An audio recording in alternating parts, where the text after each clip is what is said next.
Hello, hello, everyone. Happy Saturday. It's Titans Day. We are here to talk about season 4, episode 1, aptly titled Lex Luthor. So I'll try not to make this long, but I got notes, so it is what it is. Let's get started. We start off with my favorite scene in the entire episode, the bowling alley scene. I love every second of this scene. It really encaptures just about everything that we've been wanting from the Titans as a group. Like them feeling comfortable around one another, being a family, having fun. Like all of that is here. Nobody's screaming in this scene except when they're screaming for joy. Nobody's crying unless they lost at bowling. Nobody's coughing up blood. Everyone is just having a good time. They're very playful with one another. They're clearly relaxed and secure. It's just so fun to watch. Gar's random ass transformation with the little like octopus arm that comes out of nowhere, mind you, that completely threw me off guard when I watched it for the first time. I was like, what the hell? Like, whoa, like the budget was budgeting. And I'm so excited to see like his transformations going forward because from the little trailer that was at the end of the episode, we know we're going to see him as a gorilla. And I have in I've been wanting that for a little bit now. Like that's when I think of Beast Boy and his transformations, that's one of the main animals I think of, him turning into a gorilla. So it's just going to bring back so many feels. But another highlight of this scene is Dick and Kory. So they have a little conversation off to the side. We get a great moment where she puts her head on his shoulder, as we saw in the teaser. But the meat and potatoes is they're talking about basically being at a fresh start. Like Kory feels free. She feels very different. And even Dick notices. And me, I'm like, well, that's a result of better writing. But it's good that, both Dick and Kory are acknowledging that they're really on this fresh slate, not only amongst the team, but amongst each other. And it's just really cute. And it's the start of so many wonderful Dick Kory moments throughout both episodes, but especially this episode. So the ball gets rolling when Dick tells Connor that Superman wants to meet him in Metropolis. And two things. So this I know is purely done for conflict because we know how stingy WB is with lending out its lead characters to other projects. It's the reason why we rarely see a live action Batman on TV and in a movie at the same time. Same with Superman. So we already know my man's is not coming on the show. To that same token, I think this plot line with Superman, I'm not Superman, with Connor wanting to meet his parents and figure out who he is, like, I feel like this sort of plot line should have happened in season 2 or even season 3. For it to happen now, it almost feels out of place, almost, but it's not because Lex Luthor is, of course, right in the middle of the main plot of the story. So it's not the biggest deal in the world. We cut to Lex Luthor, actually. We get our first introduction to him and Mother Mayhem. They are with the inner circle in this ancient world, which turns out to be the Temple of Azarath. So Lex is pretty much handed control over the Temple of Azarath after like some type of ritual.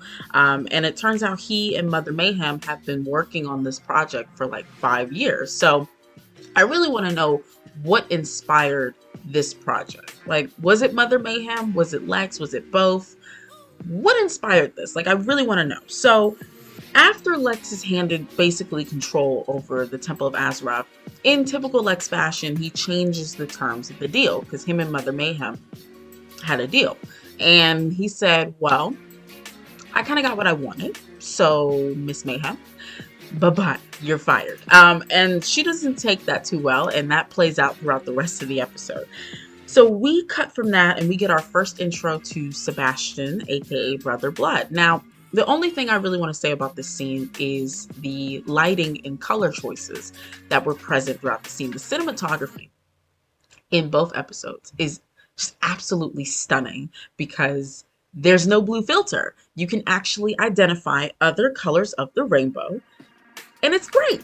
And in this scene, there are a lot of yellow tones present with Sebastian. And when I saw that scene on my rewatch, I really liked the yellow tones, the ambiance. It almost made me look at Sebastian and be like, okay, this is a character I need to be cautious of. Err on the side of caution with Sebastian Blood. I don't think that was their intention, but that's what I got. And knowing how turbulent his life becomes throughout the next episode, it's pretty cool. So I really like that. We cut away from that. We have this random scene with these two people. This kind of kickstarts everything with the Brother Blood and Mother Mayhem plot. The writers decide to acknowledge their bullshit and, make fun of themselves and really the Kory fans in the process. So these two people are watching TV and they say, I don't care about these new characters. Just give me the main cast. And then the girl says, and make them kiss already. Writers, I'm going to hold you to that. I'm going to hold you to that. You want to make fun of yourself at the expense of Dick Kory fans? Okay. If you don't commit this season, you and I will have a talk when the season is over. Okay. So all of that happens and we get our first instance of a violent, bloody death carried out by a mysterious figure in this scene. At the same time, Raven and Sebastian are envisioning pools of blood, right? So this is already setting up their connection, maybe familial connection, and how that plays into the main storyline. So we cut away from that. We have the same theme song.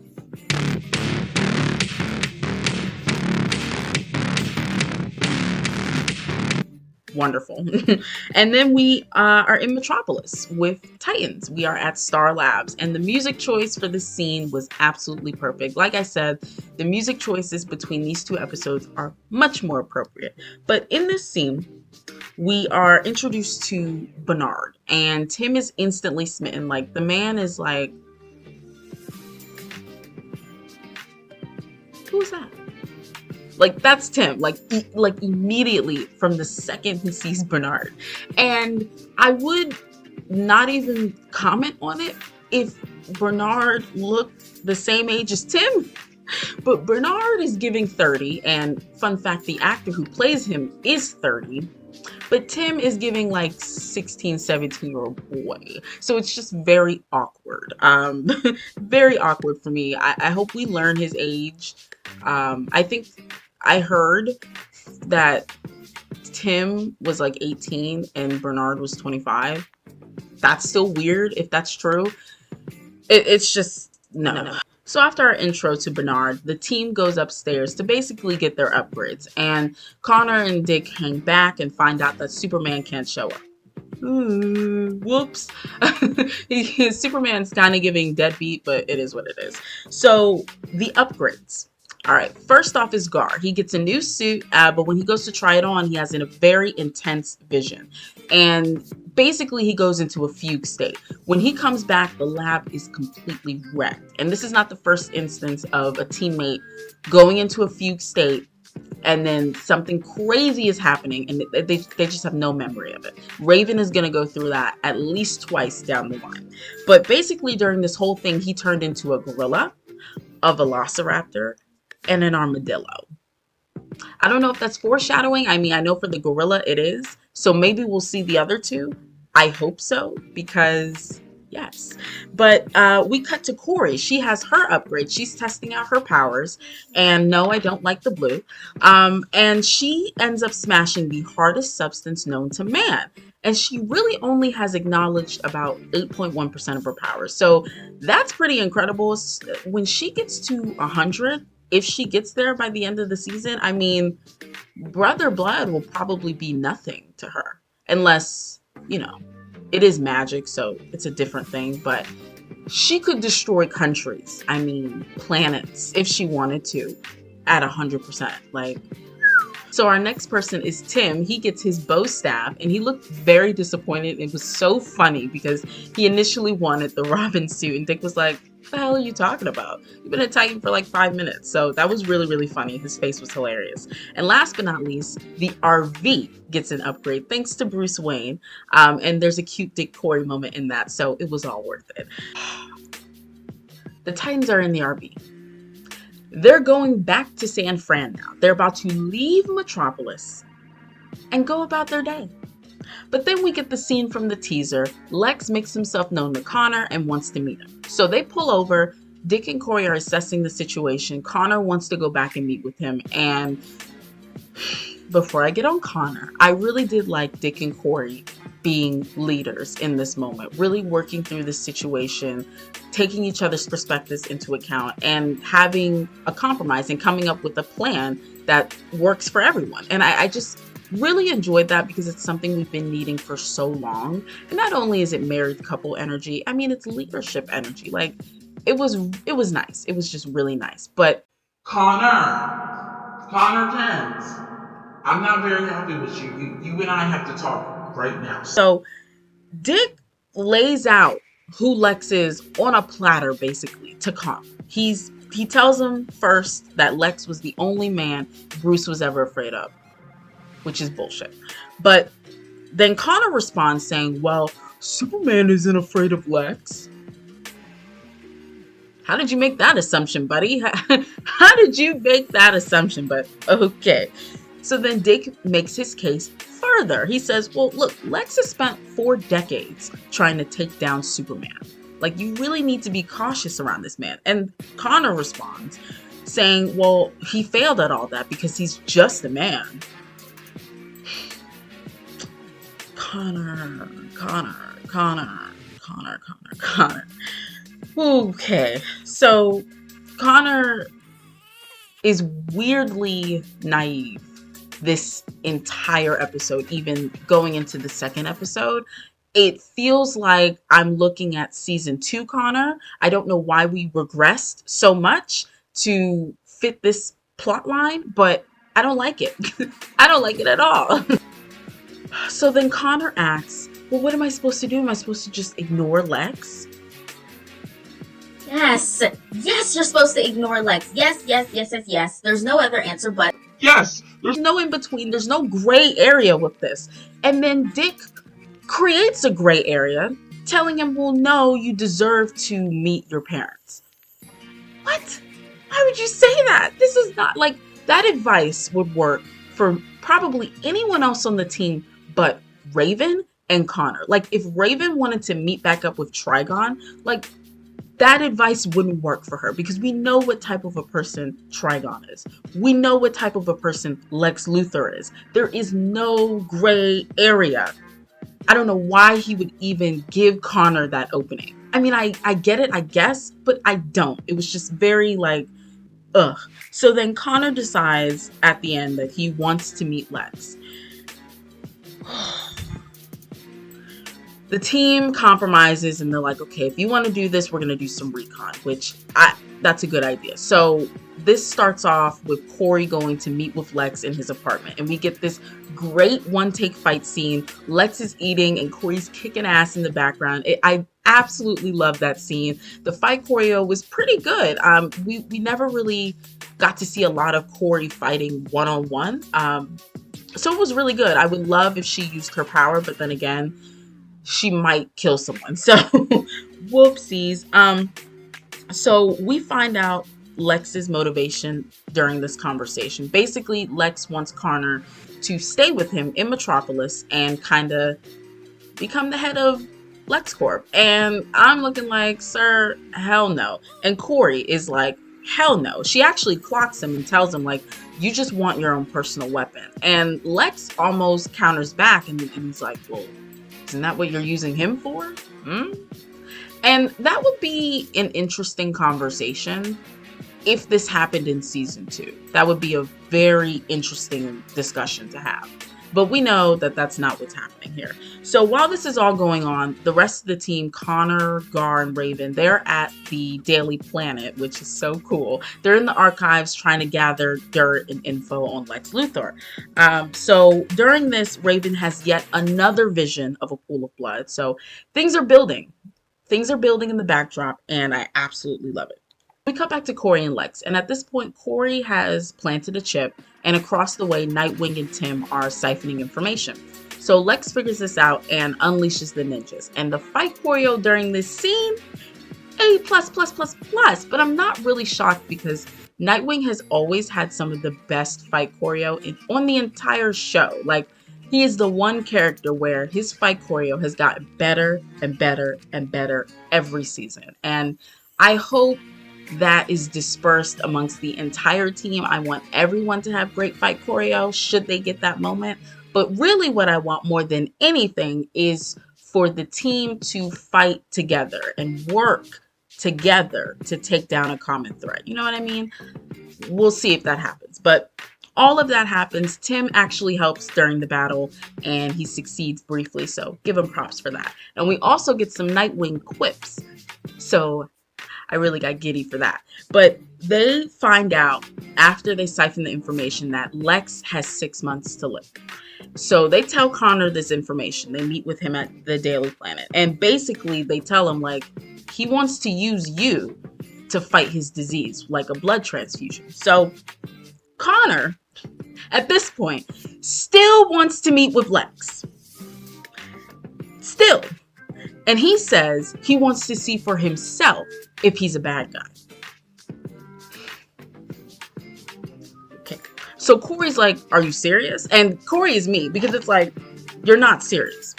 Dick pulls him to the side to kind of try and drill it into him just one more time. Like, you need to be cautious around Lex. In fact, don't even go near him. But Connor believes that Lex owes him answers as to why he was created.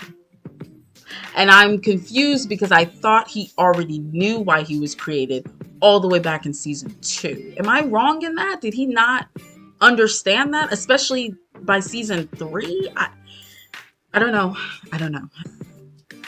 Lex and Connor meet. Lex attempts to manipulate Connor by telling him, well, I'm the only one who can understand you. I'm the only one who won't judge you for who you are. This shouldn't work. But it does. Like, Connor foolishly agrees to stay with Lex. And I'm looking like, why is he such an idiot? Like, why have we regressed back to season 2? It's one thing if this plot line happened in season 2, because Connor is fresh out of the Cadmus pod, fresh onto the world. He has no connections with anyone. So he's easy to manipulate. But at this point in season 4, he has been around a group of people that not only respect him and love him and care for him and will protect him, but they have never judged him. I can't think of one instance where they have judged Connor for being what he is, especially at his worst, i.e. season 3. So for that manipulation tactic to work is very odd, extremely odd. Like, think back to Young Justice. Remember how Connor and Lex met in season 1 and Lex started giving Connor those patches that made him more like Superman, but he was really just manipulating him for his own bidding? That worked because Connor was fresh out of the Cadmus pod and he had no real connections to his lineage of all things. And the only other parent he knew of, which was Superman, really didn't want anything to do with him at that point in time. So he was easily manipulated and suggestible by Lex Luthor. Here, it doesn't work because Superman, he left to deal with something. Like, he left to go save the world. In Young Justice, Superman was actively dodging Connor. You see the difference? Like, I don't understand how Connor was just so easily susceptible to Lex. It just didn't make any sense to me. He foolishly agrees to stay, but all things come to a head. Lex starts coughing up blood. He basically dies right there in front of Connor. Sebastian starts coughing up blood on the other end. Raven is screaming. So things are happening. Connor kills this snake that comes out of Lex's mouth. It's very gross. But unfortunately, he is basically now framed for Lex's murder. So Connor gets arrested. And then Mother Mayhem is outside of LexCorp basically saying, well, looks like you had to pay Lex. And now the plan is set into motion. And that is the end of episode 1. That was good. This was a really good episode, truly and truly. The only thing that annoyed me was Connor and just him being super naive and foolish for whatever reason. Like that was just so what a great start. Like truly. I love the mystery aspect of everything. Like we don't know why Raven is screaming and envisioning pools of blood. Same with Sebastian. We don't know what really caused Lex to die, like what made him cough up blood. Like none of these questions are answered in the first two episodes. And I'm okay with that because I feel like take things slow. Let's build up, right? And I'm very fine with that. They're doing a great job. Definitely like an 8.5 to a 9 out of 10. What did you guys think? Let me know or don't. But either way, thank you for listening. Thank you for watching. I'll be back with episode 2. I'll see you guys then. Bye.